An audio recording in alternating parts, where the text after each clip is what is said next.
ಪರಿಚಯಕ್ಕೆ ಸೇರಿಸೋದ್ರಿಂದ ತುಳು ಒಂದು ಅಖಂಡ ಕರ್ನಾಟಕದ ಒಂದು ಹಿರಿಯ ಭಾಷೆ ಅನ್ನುವಂಥದ್ದನ್ನು ಈಗ ನಾವು ಅದನ್ನು ಪ್ರತಿಪಾದಿಸಲಿಕ್ಕೆ ಹೊರಟಿದ್ದೇವೆ ಸರ್. ಒಳ್ಳೇದು ಒಳ್ಳೇದು. ತುಳು ಸಾಹಿತ್ಯ ಅಕಾಡೆಮಿಯನ್ನು ಸ್ಥಾಪನೆ ಮಾಡಿದ್ರಿಂದ, ಆಮೇಲೆ ತುಳು ಭಾಷೆಯನ್ನು ಕಲಿಕೆಯ ಭಾಷೆಯಾಗಿ ಶಾಲೆಗಳಲ್ಲಿ ಕಲಿಸುವುದರಿಂದ ಇದೀಗಾಗಲೇ ಸಂವಿಧಾನದಲ್ಲಿ ಕೇಳಿದಿರುವಂತಹ ತುಳು ಭಾಷೆಯ ಅಧಿಕೃತತೆಗೆ ಮಾನ್ಯತೆಯನ್ನು ಕೊಟ್ಟಾಗೆ ಸರ್ಕಾರ ಆಗಿದೆ ಅಲ್ವಾ ಸರ್? ಹೌದು ಹೌದು. ಅದಾದ ನಂತರ ತುಳು ಭಾಷೆಗೆ ಸ್ವತಂತ್ರವಾದಂತಹ ಒಂದು ರಾಜ್ಯ ಭಾಷೆ ಆಗ್ಬೇಕು ಅಂತ ಹೇಳೋದನ್ನು ಯಾವತ್ತಿಗೂ ಕೂಡ ಕರ್ನಾಟಕ ಅಂತರ್ಗತವಾಗಿರುವಂತಹ ತುಳುವರು ಯಾರು ಒಪ್ಪುವುದಿಲ್ಲ. ಕರ್ನಾಟಕದ ಅಧಿಕೃತ ಭಾಷೆಯಾಗಿ ತುಳು ಅಂತ ಹೇಳುವಂಥದ್ದನ್ನು ನಾವು ಒಪ್ತಾ ಇದ್ದೇವೆ ಹೊರತು ನಮಗೆ ಸ್ವತಂತ್ರ ರಾಜ್ಯದ ಅಗತ್ಯ ಇಲ್ಲ ಅಂತ ಆವತ್ತೇ ತೀರ್ಮಾನ ಮಾಡಿ 56ರಲ್ಲಿ ಭಾಷಾವಾರು ಪ್ರಾಂತ್ಯಗಳನ್ನು ಮಾಡುವಾಗ ನಾವು ಕರ್ನಾಟಕಕ್ಕೆ ಸೇರ್ಕೊಂಡವರಲ್ವಾ ಸರ್? ಅದರಲ್ಲಿ ಒಂದು ಭಾಗ ತುಂಡಾಗಿ ಕೇರಳಕ್ಕೆ ಹೋಗಿದೆ. ಆ ಕೇರಳಕ್ಕೆ ಹೋದವರು ಕೇರಳದವರು ಕೂಡ ಬಹಳ ಮಾನ್ಯತೆಯನ್ನು ಕೊಟ್ಟು ಅಲ್ಲಿ ತುಳು ಅಕಾಡೆಮಿಯನ್ನು ಕೊಟ್ಟು ಅಲ್ಲಿ ಬೇಕಾದಂತ ಸವಲತ್ತು ಅಲ್ಪಸಂಖ್ಯಾತ ಎಲ್ಲ ಸವಲತ್ತುಗಳನ್ನು ಕೊಟ್ಟು ಅದನ್ನು ಪೋಷಿಸ್ತಾ ಬಂದಿದ್ದಾರೆ. ಇದೊಂದು ರಾಜ್ಯ ಆಗ್ಬೇಕು ಮತ್ತೊಂದು ಆಗ್ಬೇಕು ಅಂತ ಹೇಳುವಂತ ಈ ಲೇವಡಿಯ ಕೆಲವು ಕೂಗುಗಳು ಮತ್ತೆ ಕೆಲವು ಯುವ ರಕ್ತಗಳ ಕೆಲವು ಮನಸ್ಸುಗಳೆಲ್ಲ ಇದೆಲ್ಲ ಹಿರಿಯರಿಗೂ ಕೂಡ ಅಷ್ಟೇ ಮತ್ತು ವಾಸ್ತವದಲ್ಲೂ ಕೂಡ ಅದು ಆಗ್ಲಿಕ್ಕೆ ಸಾಧ್ಯನೇ ಇಲ್ಲ ಆಗ್ತದೆ. ಯಾಕಂದ್ರೆ ಆ ಕಡೆಯಿಂದ ಉಡುಪಿ ಜಿಲ್ಲೆ ಬೇರೆ ಆಯ್ತು. ಉಡುಪಿ ಜಿಲ್ಲೆಯಲ್ಲಿ ಅರ್ಧಕ್ಕರ್ಧ ಕುಂದಾಪುರದವರು ಇದ್ದಾರೆ. ಮಂಗಳೂರಿನಲ್ಲಿ ಕೂಡ ಮಂಗಳೂರು ಮತ್ತು ದಕ್ಷಿಣ ಕನ್ನಡ ತುಳುನಾಡು ಅಂತ ಹೇಳುವಂತ ಜಾಗದಲ್ಲಿ ಕೂಡ ತುಳುವರ ಸಂಖ್ಯೆ ಕಡಿಮೆಯಾಗಿ ತುಳುವರು ಬೇರೆ ಬೇರೆ ಕಡೆಗೆ ಹೋಗ್ತಾ ಇದ್ದಾರೆ. ಕೇರಳದವರಂತೂ ಮತ್ತೆ ಬರ್ಲಿಕ್ಕೆ ಸಾಧ್ಯ ಇಲ್ಲ. ಮತ್ತೆ 3 ಜಿಲ್ಲೆಗಳ ಯಾವ ಕಾನ್ಸೆಪ್ಟ್ ಇದೆ ರಾಜ್ಯಕ್ಕೆ ಅದು ಕೂಡ ಆಗುವುದಿಲ್ಲ, ಮತ್ತೆ ಆಗಲು ಬಾರದು ಅಂತ ಹೇಳುವಂತ ಭಾವನೆ ಬಹಳಷ್ಟು ಜನರಲ್ಲಿ ಇದೆ. ಆಮೇಲೆ ತುಳುವರ ಕೊಡುಗೆ ಕರ್ನಾಟಕದ ಕೊಡುಗೆ ಅಂತ ಹೇಳಿಯೇ ದಾಖಲಾಗ್ತಾ ಇದೆ ಪ್ರಪಂಚದಾದ್ಯಂತ ಇರುವಂತ. ನಾನು ನನ್ನ ಭಾಷಣಗಳಲ್ಲಿ ಸುಮ್ಮನೆ ತಮಾಷೆಗೆ ಹೇಳ್ತೇನೆ, ಅಪ್ಪರ್ ವರ್ಲ್ಡ್ ನಿಂದ ಅಂಡರ್ ವರ್ಲ್ಡ್ ನವರೆಗೆ ನಾವೇ ತುಳುವರೇ ಸೇರಿದ್ದೇವೆ ಅಂತ ಹೇಳಿ. ಅಂದ್ರೆ ಅಲ್ಲಿ ಮಧ್ವಾಚಾರ್ಯರಿಂದ ಹಿಡಿದು ಅದಾದಂದ್ರೆ ವ್ಯಾವಹಾರಿಕ ಜಗತ್ತಿನಲ್ಲಿ ಬ್ಯಾಂಕಿಂಗ್ ಸೆಕ್ಷನ್ ಇಂದ ಮತ್ತೊಂದನ್ನು ಹಿಡಿದು ಆಮೇಲೆ ಕೆಳಗಡೆ ಅಂಡರ್ ವರ್ಲ್ಡ್ ಅಂದ್ರೆ ಎಲ್ರಿಗೂ ಗೊತ್ತಿದೆ ಯಾರ್ಯಾರು ಏನೇನು ಅಂತ. ಅದರ ಜೊತೆಯಲ್ಲಿ ಮಿಸ್ ವರ್ಲ್ಡ್ ನಮ್ಮವರೇ, ಮಿಸಸ್ ವರ್ಲ್ಡ್ ನಮ್ಮವರೇ ಅಂತ. ಇದನ್ನೆಲ್ಲ ನಾವು ಅದು ವಾಸ್ತವ ಸಂಗತಿ. ಯಾಕಂದ್ರೆ ಬುದ್ಧಿವಂತರು ಅಂತ ಹೇಳಿದ ತಕ್ಷಣ ಅವರಿಗೆ ದುರಹಂಕಾರ ಬರಬಾರ್ದು. ಬುದ್ಧಿ ಬಂದಾಗ ಅವ್ರಿಗೆ ವಿವೇಕ ಬರಬೇಕು. ಮತ್ತೆ ಅವರು ವಿವೇಚನಾಶೀಲರಾಗಿರ್ತಾರೆ ಇದ್ದಾರೆ ಈಗಲೂ ಅಷ್ಟೇ. ಪ್ರಪಂಚದ ಯಾವುದೇ ದೇಶಗಳಿಗೆ ಹೋದ್ರು ಕೂಡ ಅಥವಾ ನಮ್ಮ ದೇಶದ ಯಾವುದೇ ರಾಜ್ಯಗಳಿಗೆ ಹೋದ್ರು ಕೂಡ ಅಲ್ಲಿರುವ ಕರ್ನಾಟಕದ ಎಲ್ಲ ಸಂಘ ಸಂಘಟನೆಗಳಲ್ಲೂ ಕೂಡ ಮುಖ್ಯ ಪಾತ್ರವನ್ನು ವಹಿಸುವಂತವರು ಕರ್ನಾಟಕದವರೇ, ಅದರಲ್ಲೂ ಹೆಚ್ಚಿನವರು ತುಳುನವರೇ. ಹಾಗಾಗಿರುವಾಗ ಯಾತಕ್ಕೋಸ್ಕರ ಅದನ್ನು ಗಮನಿಸಿದ್ದೀನಿ ನಾನು. ಹೌದು ಸರ್, ತಾವು ಗಮನಿಸಿದ್ದೀರಾ? ನಮಗೀಗ ಏನಂದ್ರೆ 8ನೇ ಭಾಷೆಗೆ ಪರಿಚಯಕ್ಕೆ ತುಳುವನ್ನು ಸೇರಿಸಬೇಕು ಅಂತ ಹೇಳಿ ಧರ್ಮಸ್ಥಳದ ಹೆಗಡೆಯವರು ತಗೊಂಡೋಗಿ ಮೊಯ್ಲಿಯವ್ರ ಹತ್ರ ಕೊಟ್ಟಿದ್ದಾರೆ, ಇವ್ರ ಪ್ರಧಾನಿ ಹತ್ರ ಕೊಟ್ಟು ಬಂದಿದ್ದಾರೆ. ಆದ್ರೆ ಹಿಂದೆ ಕರ್ನಾಟಕದಲ್ಲಿ ಕಲಿಕೆಯ ಭಾಷೆ ಮಾಡುವಾಗ ನಾನು ಅಕಾಡೆಮಿ ಸದಸ್ಯನಾಗಿರುವಾಗ 4 ಜನರನ್ನು ಸೇರಿಸಿದ್ದಷ್ಟೇ. ಬಟ್ ಅದು ಹೇಗೆ ಕೆಲಸ ಮಾಡ್ಬೇಕು ಅಂತ ಹೇಳೋದನ್ನು ತಿಳ್ಕೊಂಡು ಮಾಡಿಸಿದ್ದೇವೆ.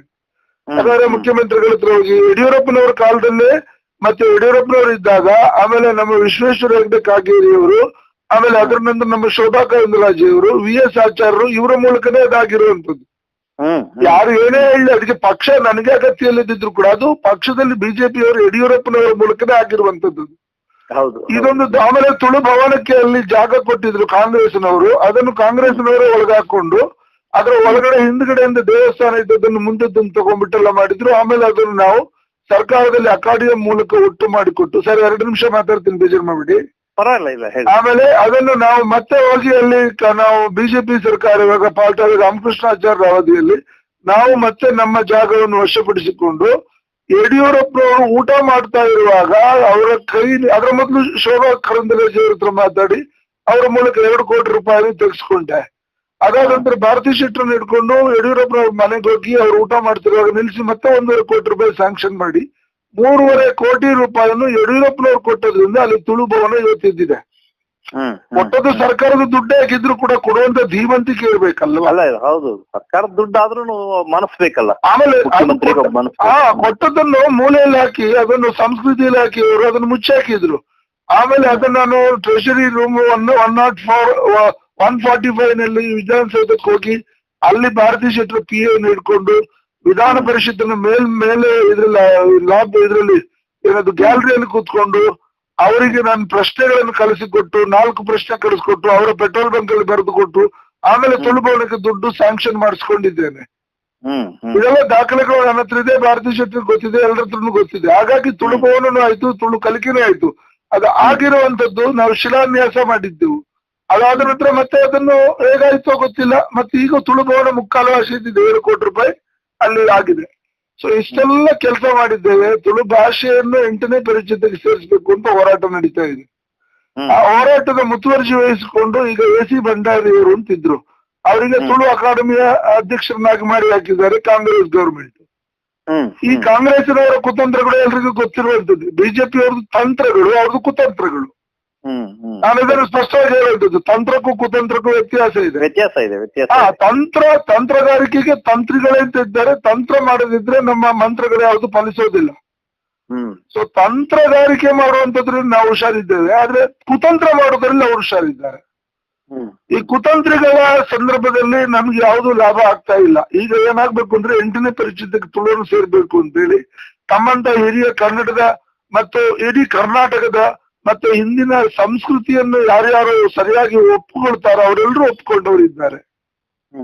ಹೌದಾ ಅಲ್ವಾ ಸರ್? ತುಳುವಿನಲ್ಲಿ ಸಮೃದ್ಧವಾದ ಸಾಹಿತ್ಯ ಇದೆ, ತುಳುವಿನಲ್ಲಿ ಸಮೃದ್ಧವಾದಂತ ಸಂಸ್ಕೃತಿ ಇದೆ, ತುಳುವಿನಲ್ಲಿ ಒಂದು ಸಮೃದ್ಧವಾದಂತ ಅವರಲ್ಲಿ ವ್ಯಾವಹಾರಿಕ ಮತ್ತೆ ಎಲ್ಲ. ಕೋಟಿ ಚೆನ್ನಯ್ಯ ಒಂದು ಮಹಾಕಾವ್ಯ ಸಾಕು. ಕೋಟಿ ಚೆನ್ನಯ್ಯದಂತಹ ವೀರ ಪುರುಷರು ಸಮಾಜದಲ್ಲಿ ಆಗುವಂತಹ ಅವನತಿಗಳಲ್ಲ. ತುಳು ಸಾಹಿತ್ಯ ಎಷ್ಟು ಗ್ರೇಟ್ ಅನ್ನಕ್ಕೆ ಅದೊಂದು ಸಾಕು. ಅದ್ರ ಜೊತೆ ತುಂಬಾ ಇದೆ ಸರ್. ಅರುಣಾಬ್ಜ ಕವಿ, ಹೌದು ಹೌದು, ತಾವು ಹೇಳಿದ್ದು ಸರಿನೇ.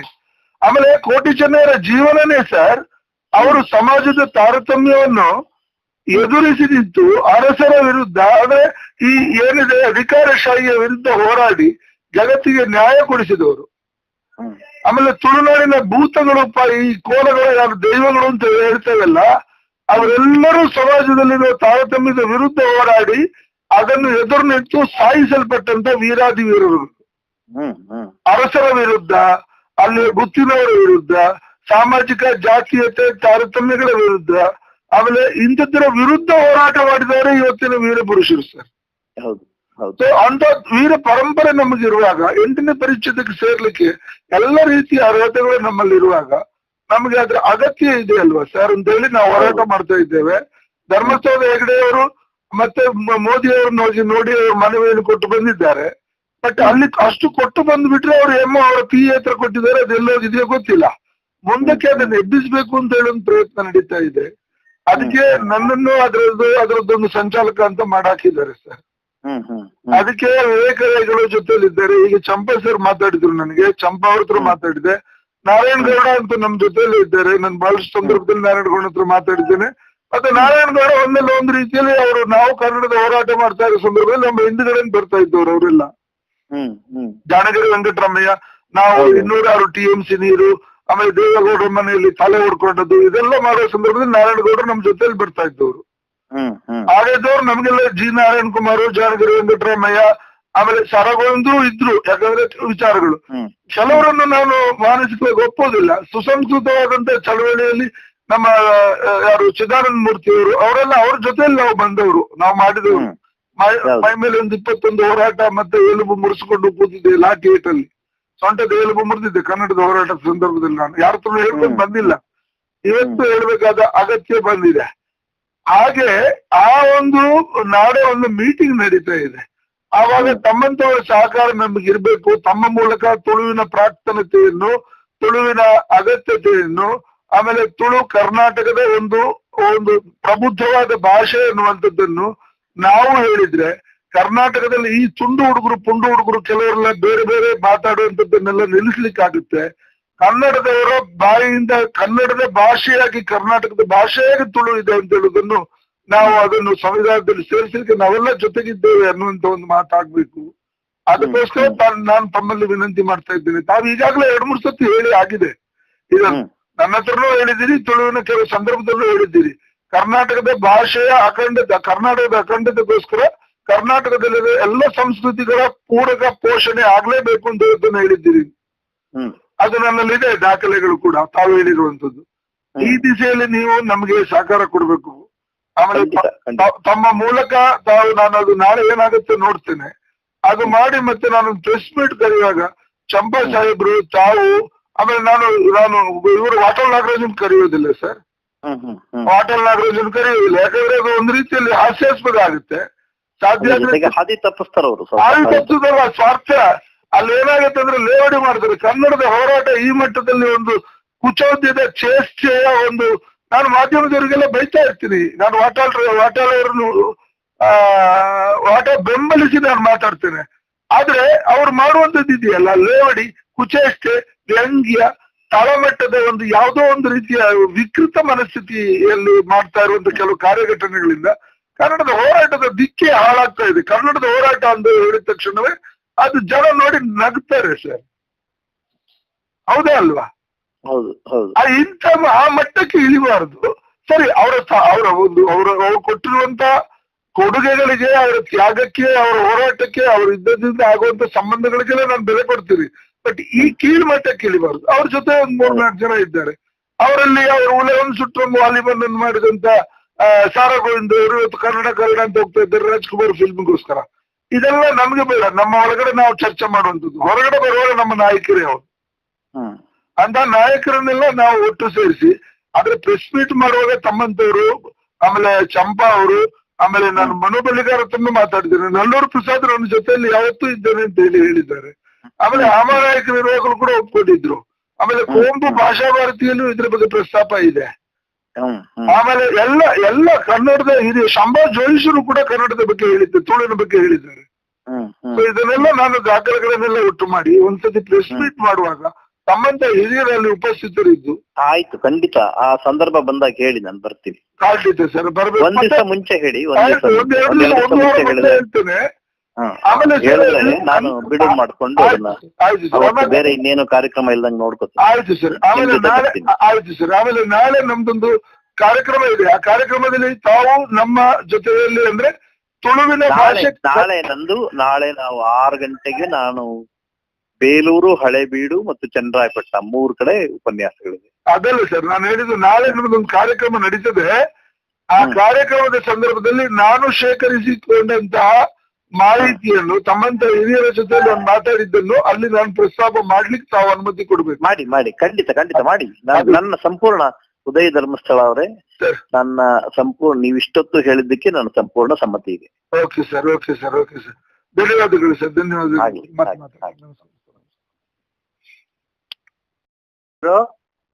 ಆರೋಗ್ಯಕರ ನಿರ್ವಹಣೆಗೆ ನನ್ನ ಸಂಪೂರ್ಣ ಬೆಂಬಲ. ನನ್ನ ಹೆಸರನ್ನು ನೀವು ಬಳಸಬಹುದು. ಅದೇ ಸರ್, ಚಂಪಾ ಸರ್ ಹತ್ರ ಮಾತಾಡಿದೆ. ತುಳು ಸಾಹಿತ್ಯ, ತುಳು ಸಂಸ್ಕೃತಿಯ ಬಗ್ಗೆ ಯಾವತ್ತಿದ್ರು ಕೂಡ ಕರ್ನಾಟಕದ ಭಾಷೆಯಾಗಿ ಚಂಪಾ ಅವರು ನಮ್ಮ ಜೊತೆ ಇದ್ದಾರೆ ಅನ್ನುವಂಥದ್ದನ್ನು ಹೇಳಿ, ಆರಾಮಾಗಿ ಹೇಳ್ಬೇಕು. ಇದು ವಾಸ್ತವ, ಅದು. ಹೌದು ಸರ್. ವಾಸ್ತವ. ಹೌದು ಸರ್. ಹೇಳಿ. ಚಂಪಾ ಅವರು ನಮ್ಮ ಜೊತೆಲಿ ಇದ್ದಾರೆ. ಚಂಪಾ ಅವರೇ ನಮಗೆ ನೇತಾರರಾಗ್ತಾರೆ ಅಂತ ಹೇಳುದನ್ನು ಹೇಳ್ತೀನಿ. ನೇತಾರ ಅನ್ಲಿಕ್ಕೆ ಹೋಗ್ಬೇಡ್ರಿ. ನನಗೆ ಸಾಮೂಹಿಕ ನಾಯಕತ್ವ ಬಹಳ ಮುಖ್ಯ. ಕರೆಕ್ಟ್, ಅದನ್ನೇ ನಾನು ಹೇಳಿದೆ, ನಿನ್ನೆ ಅದನ್ನೇ ಹೇಳಿದೆ ಸರ್. ನಂಬಿದ್ರೆ ಬಿಟ್ಬಿಡಿ, ಯಾವ ಹೆಸರು ಇರಬಾರ್ದು. ಹಾ ಸರ್, ಸಾಮೂಹಿಕವಾಗಿ ಎಲ್ಲರೂ ಕೂಡ ಮಾಡೋದಲ್ಲ. ಚಂಪಾ ಅವರು ನಮ್ಮ ಜೊತೆಲಿ ಇದ್ದಾರೆ. ಮತ್ತೆ ಚಂಪಾ ಅವರ ಜೊತೆಯಲ್ಲಿರುವಂತ ಎಲ್ಲ ಸಂಘಟನೆಗಳ ಜೊತೆಯಲ್ಲೂ ಕೂಡ ಚಂಪಾ ಅವರ ಸಹಕಾರದಿಂದ ನಾವು ಅವರನ್ನು ನಮ್ಮ ಜೊತೆಯಲ್ಲಿ ಕರ್ಕೊಳ್ಬಹುದು ಅನ್ನುವಂತ ಮಾತನ್ನು ಕೂಡ. ಈ ಬರೀ ನಮ್ಮ ಸಂಗಡ ಅನ್ನೋದು ಎಲ್ಲದಕ್ಕೂ ಅನ್ವಯ ಆಗುತ್ತದು. ಆಯ್ತು ಸರ್. ಹೇಳಿ. ಆಯ್ತು ಸರ್. ನಮಸ್ಕಾರ ಸರ್. ನಮಸ್ಕಾರ. ಅಲ್ಲಿ ಏನು ನಿರ್ಧಾರ ಸಾರ ರೂಪದಲ್ಲಿ ತಗೊಂಡಿರ್ತೀರಿ. ಹಾ ಸರ್, ಅದನ್ನ ನನ್ನ ಇಮೇಲ್ ಅಡ್ರೆಸ್ ಕಳಿಸ್ಕೊಡ್ತೀನಿ. ಕಳ್ಸ್ಕೊಡ್ತೀನಿ ಸರ್. ನಮಸ್ಕಾರ.